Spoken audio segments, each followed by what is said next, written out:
Salam jumpa kembali teman-teman dalam video filsafat untuk pemula. Seri ini kita akan masih melanjutkan mengenai aliran-aliran utama dalam bidang filsafat. Nah, sebagai pengantar sebelum kita membahas aliran yang bernama realisme politik, saya ingin bertanya terlebih dahulu kepada teman-teman. Pernahkah teman-teman mendengar ungkapan tujuan menghalalkan cara? Mungkin itu kalimat atau kata-kata yang biasa terdengar oleh kita dalam kehidupan sehari-hari. Tujuan menghalalkan cara artinya kita bisa melakukan cara apapun, yang penting tujuannya tercapai. Nah, pernah nggak mendengar itu? Nah, ungkapan semacam itu tuh juga sering kali muncul dalam aliran realisme politik. Apa itu realisme politik? Singkatnya adalah sebuah pendekatan filosofis dalam ilmu politik yang fokusnya pada kekuasaan sebagai sebuah tujuan. Kekuasaan ini bisa dimaknai atau diartikan sebagai kepentingan nasional atau sebagai sekedar pragmatisme saja, pragmatisme kekuasaan. Nah, teman-teman, realisme politik sebenarnya bukan hanya tentang bagaimana dunia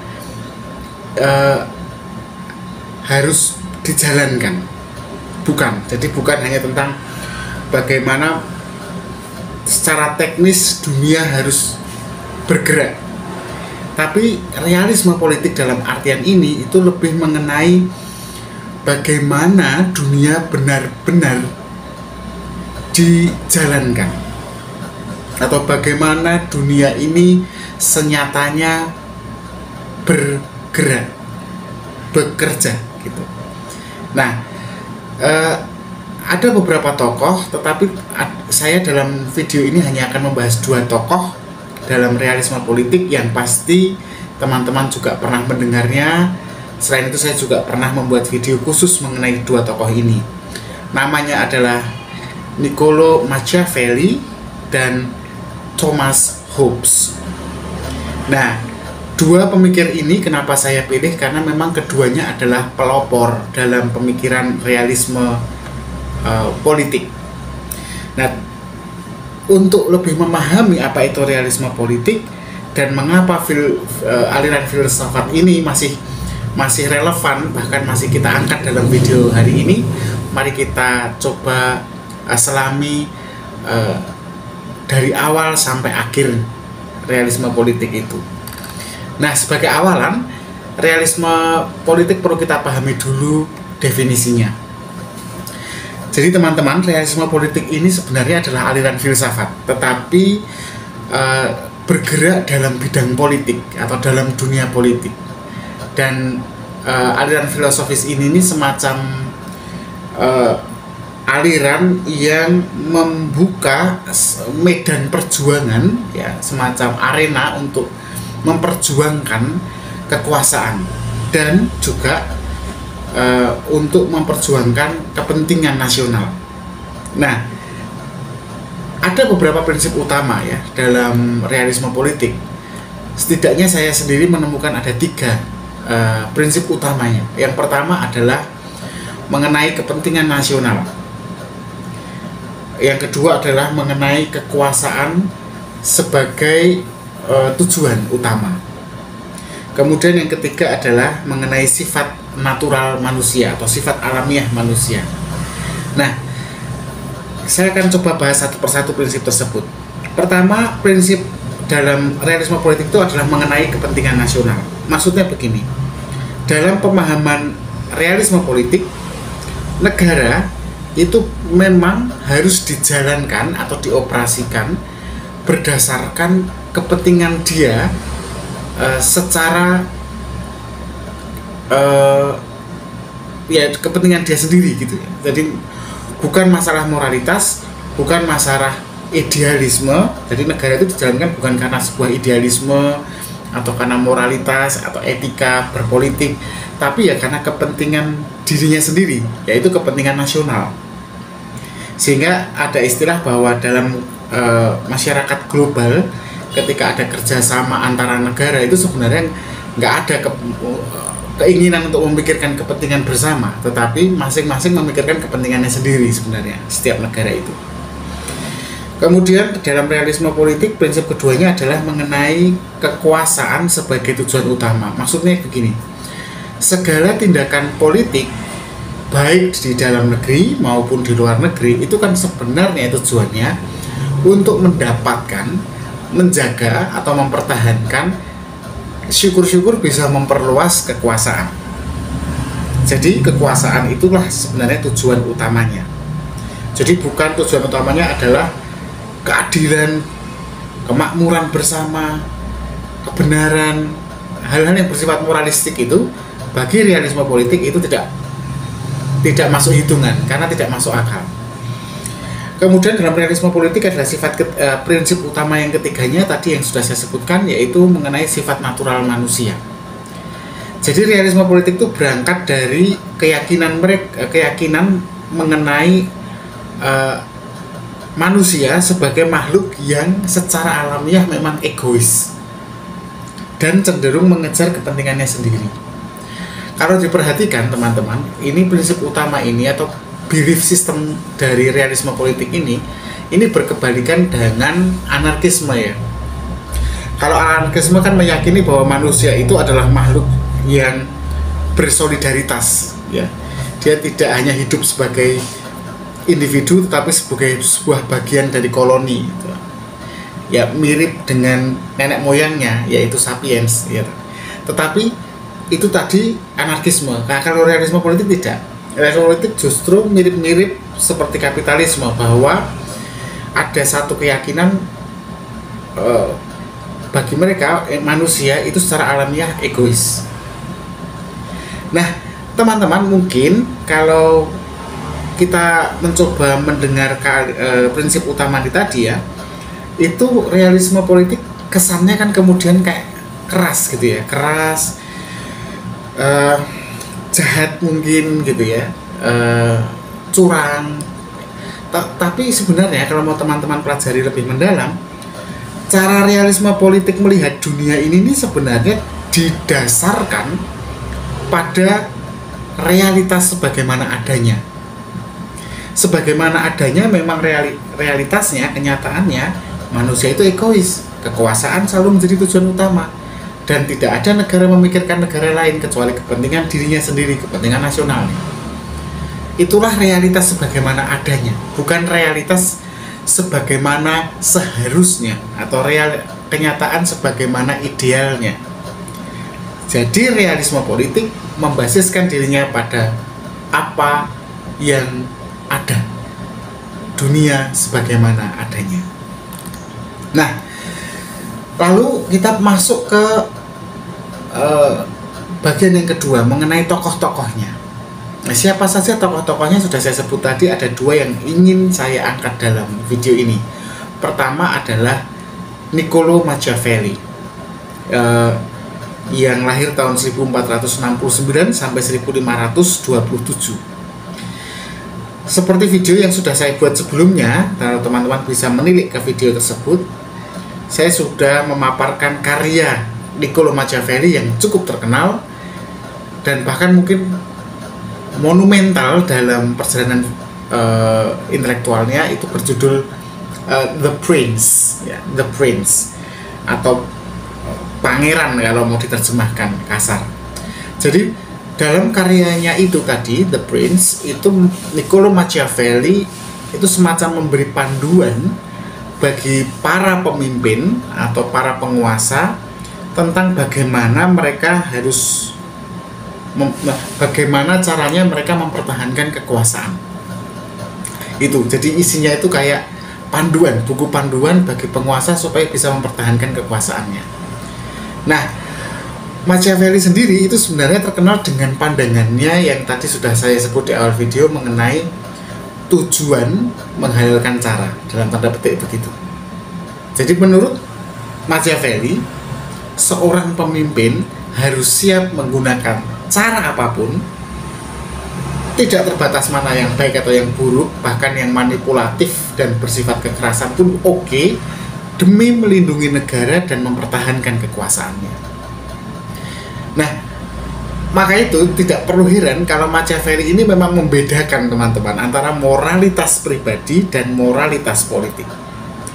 Moralitas pribadi mungkin melihat tujuan menghalalkan cara itu sebagai sesuatu yang buruk ya. Tapi kalau dalam bidang politik, moralitasnya nggak seperti itu. Seorang pemimpin dianggap bermoral karena dia efektif. Efektif apa? Efektif untuk melindungi atau mempertahankan kekuasaannya, meski harus meninggalkan moralitas pribadinya. Semua demi kepentingan negara.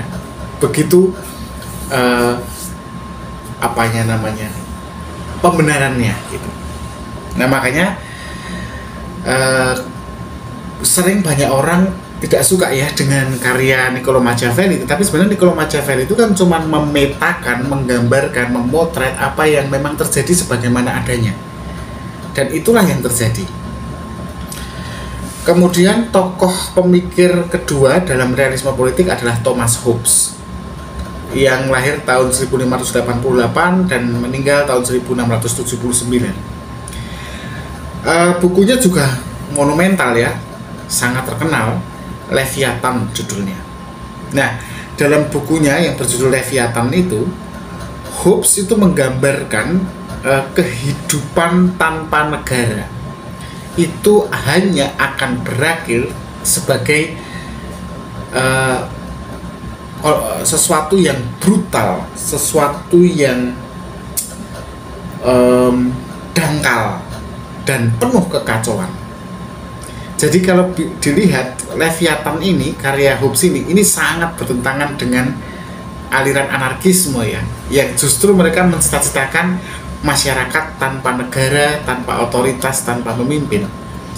Dalam buku Leviathan ini justru digambarkan bagaimana bila manusia tidak punya negara, tidak terorganisasi dalam sebuah otoritas yang sentral, yang terpusat, maka komunitas manusia ini akan menjadi brutal, chaotic, dangkal gitu ya, dan jelas penuh kekacauan.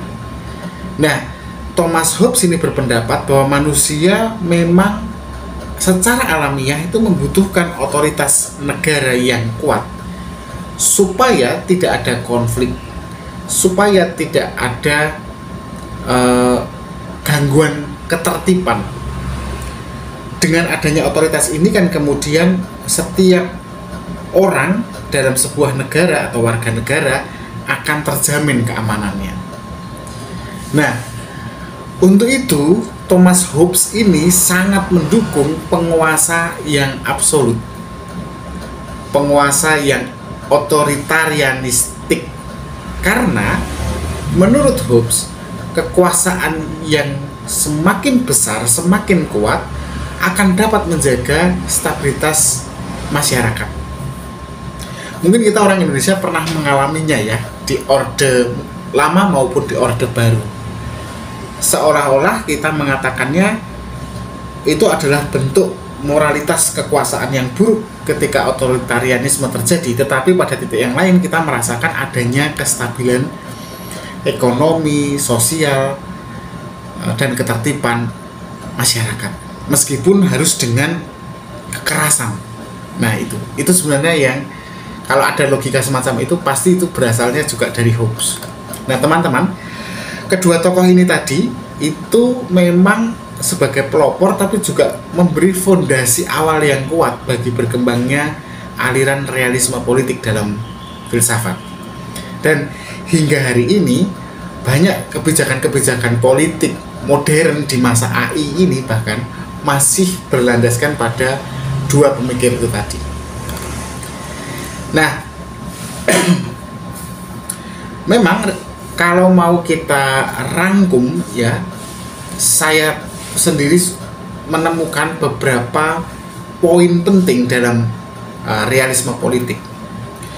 Nah, setidaknya ada 4. Pertama, itu realisme politik itu sebenarnya berbicara tentang survival, ya, tentang kemampuan bertahan manusia sebagai prioritas utama.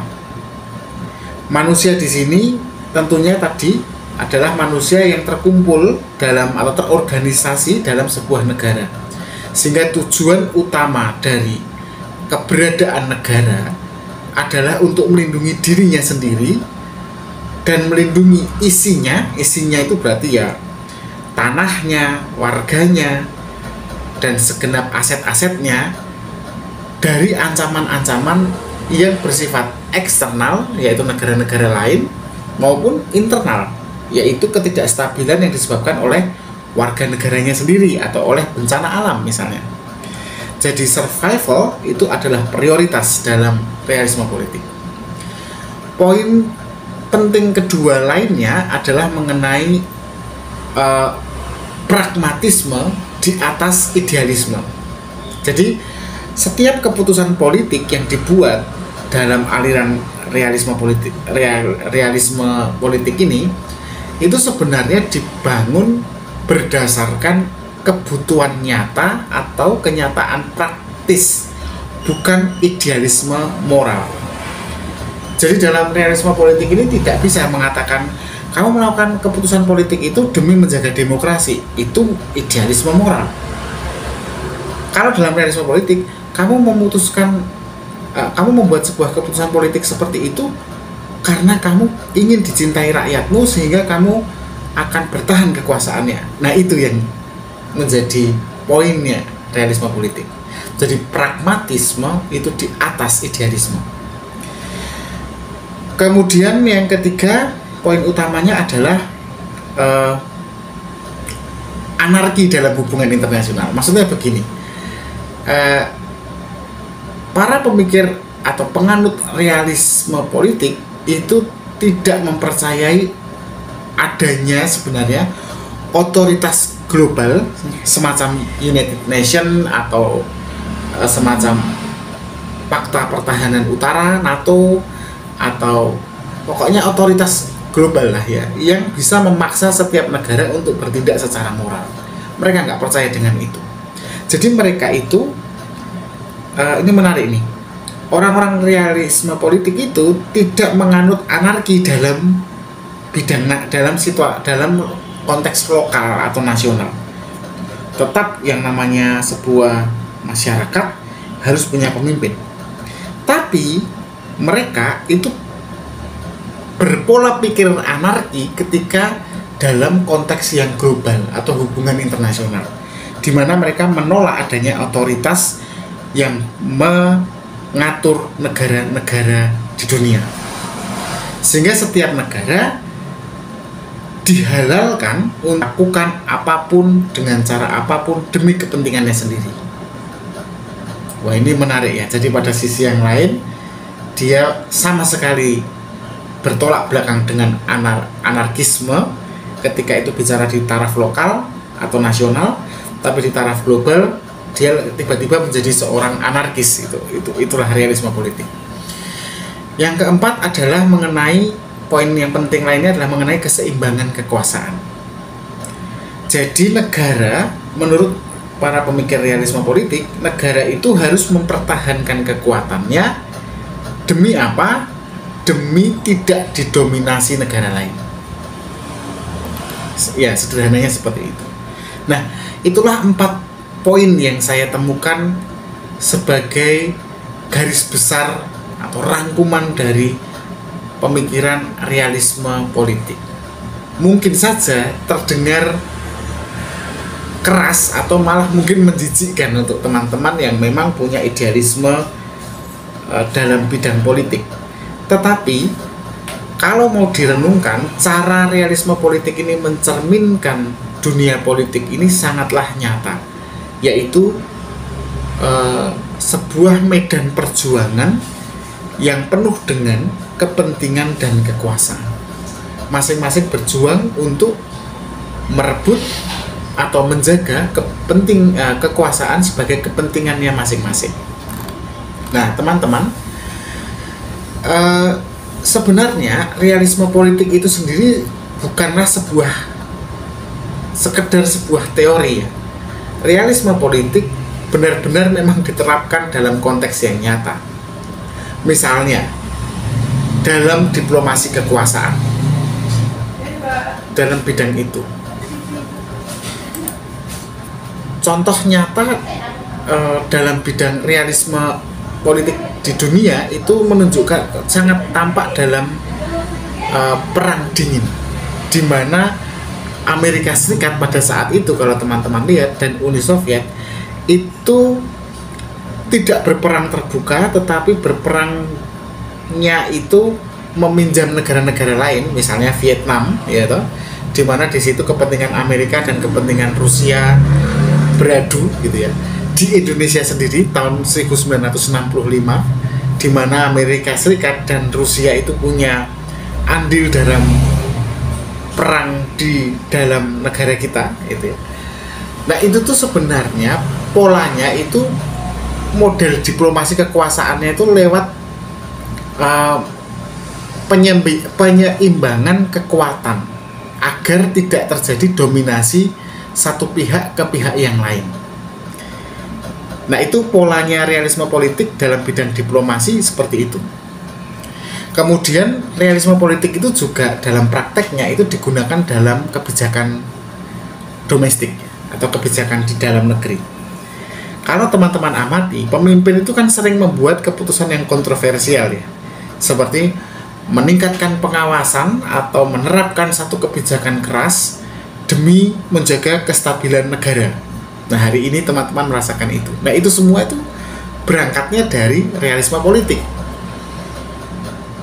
Kemudian misalnya dalam konteks nyata lainnya, realisme politik itu juga bisa kita lihat atau diterapkan dalam hubungan internasional yang modern.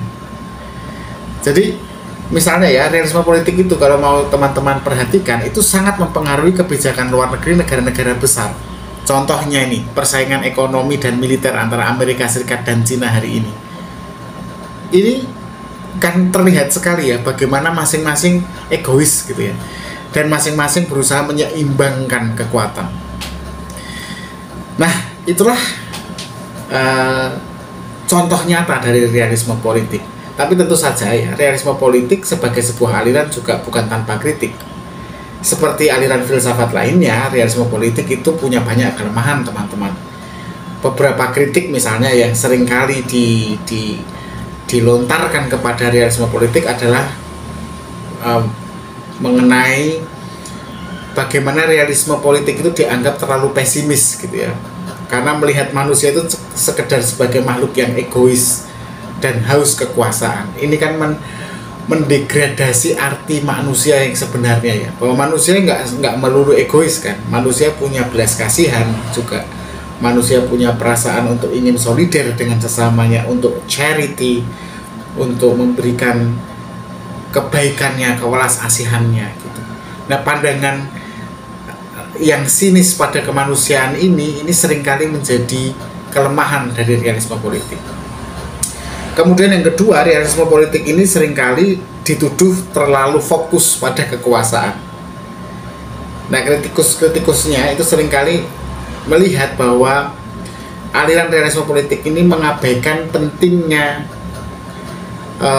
kerjasama global, solidaritas global, kemudian seringkali mengabaikan nilai-nilai moral gitu ya, demi fokus pada kekuasaan.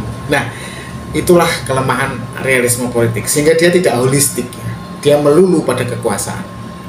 Kemudian yang ketiga, para kritikus itu sering melihat realisme politik itu sebagai aliran filsafat yang seringkali menyederhanakan segala hal. Dia seringkali dianggap menyederhanakan dinamika politik yang sesungguhnya itu kompleks, bukan hanya persoalan kekuasaan, tapi juga persoalan ideologi misalnya, juga persoalan belief ya, agama misalnya. Jadi dia terlalu menyederhanakan bahwa kekuasaan, bahwa seluruh dunia ini dikendalikan oleh kekuasaan yang saling diperebutkan, saling dipertahankan gitu. Dia lupa bahwa kadang-kadang perang itu bukan perkara kekuasaan, bukan perkara siapa diuntungkan dan siapa yang tidak, bukan, tapi juga kadang-kadang ada belief system di balik itu yang kompleks gitu ya. Ada trauma perang misalnya, ada trauma tertentu secara sosial yang menyebabkan sebuah negara lahir misalnya, bukan hanya melulu egoisme. Nah, itulah teman-teman gambaran mengenai realisme politik. Kita sudah membahas dari awal konsepnya, poin-poin prinsip-prinsipnya, poin-poin utamanya, pemikir-pemikirnya, dan kritik-kritik kepadanya. Juga dalam konteks nyata realisme politik seperti apa juga sudah saya paparkan. Bila saya ada kekurangan silahkan diberi revisi di kolom komentar. Bila teman-teman ingin bertanya atau ingin menambahkan juga silahkan diisi kolom komentarnya biar rame. Jangan lupa teman-teman untuk like, subscribe, dan nyalakan notifikasinya agar kita masih bisa ngomongin filsafat di video berikutnya. Terima kasih dan tetap berpikir kritis.